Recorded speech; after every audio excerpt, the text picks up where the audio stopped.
पिछले एपिसोड में ये आपने सुना कि हज़रत पीर साहब दामद बरकातुहुम और उनके साथियों पर किस तरीके से एक मुसीबत सामने आ खड़ी थी कि वो सफ़र से वापस हो रहे थे और रास्ते में चट्टानों ने उनका रास्ता रोक लिया।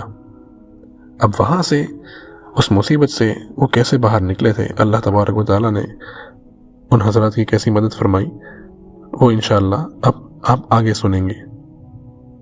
तो जैसे कि आप जानते हैं, पिछले एपिसोड में हज़रत पीर साहब दामद बरकातुहुम ने कहा था कि जो रास्ता 250 किलोमीटर का है, ड्राइवर को उस रास्ते से सामान समेत वापस भेज दे, अल्लाह ताला हमारा रास्ता निकालेंगे। उसके बाद मौलाना अब्दुल्ला साहब थोड़ी देर के लिए सोचते रहे।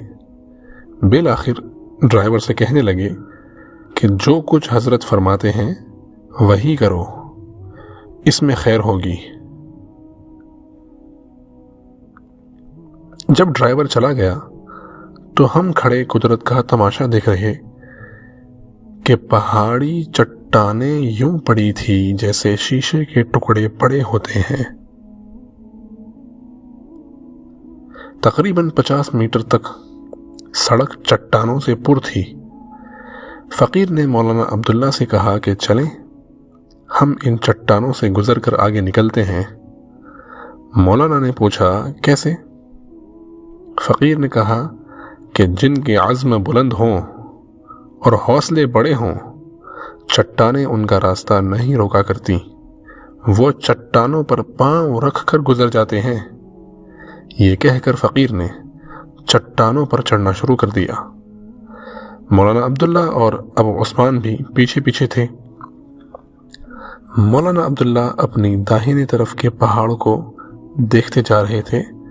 यूं लगता था कि वो घबरा रहे हैं कि कोई और चट्टान हमारे ऊपर न आ गिरे। खैर, जब चट्टानों से गुजरकर आगे पहुंचे तो देखा कि वहां पर भी ट्रैफिक रखी हुई है, लोग परेशान खड़े थे। हमने जब आखिरी चट्टान से नीचे सड़क पर छलांग लगाई तो एक आदमी भागा भागा फकीर के पास आया और कहने लगा कि शेख, आपने कहाँ जाना है? फकीर ने कहा, एंगरीन। उसने कहा कि हमारे पास गाड़ी है, उसमें जगह है, हम पिकनिक मनाने के लिए घर से चले थे, अब रास्ता बंद होने की वजह से रोके खड़े हैं। आपको देखकर हमारी मस्तूरात ने तजवीज़ पेश की है कि अगर ये मेहमान हमारी दावत कबूल कर लें तो हम यहीं से नीचे उतरकर दरिया के किनारे खाना खा लेते हैं, फिर उनको वापस भी छोड़ देंगे। फकीर ने कहा, बहुत अच्छा।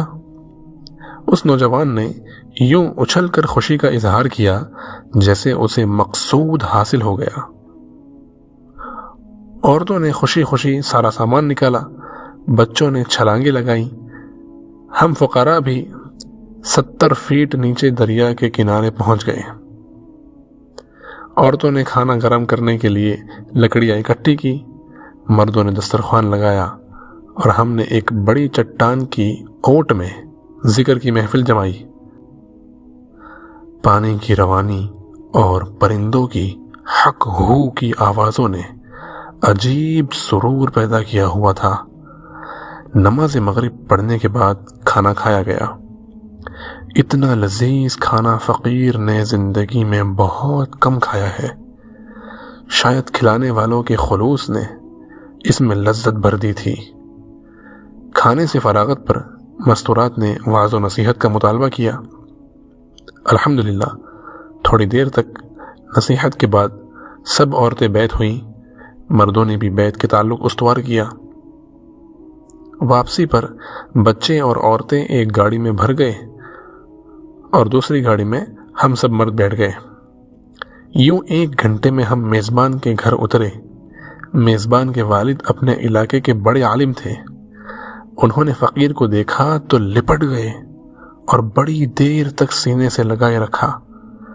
बिलाखिर चाय पिलाकर उन्होंने फ़कीर को एक कीमती जुब्बा भी हदिया के तौर पर पेश किया। जब हम घर पहुंचे तो अल्लाह ताला का लाख लाख शुक्र अदा किया جس نے سفر کو ہمارے لیے آسان کر دیا۔ جاتے ہوئے دعائیں بھی یہی کی تھی، اللہم ہون علینا سفرنا ھذا، اے اللہ ہمارے لیے اس سفر کو آسان فرما دے۔ رات کے 12 بج چکے تھے، جسم تھک کر چور ہو چکا تھا، نرم گرم بستر پر بیٹھتے ہی نیند آ گئی۔ صبح جاگے تو فجر کی نماز ادا کی،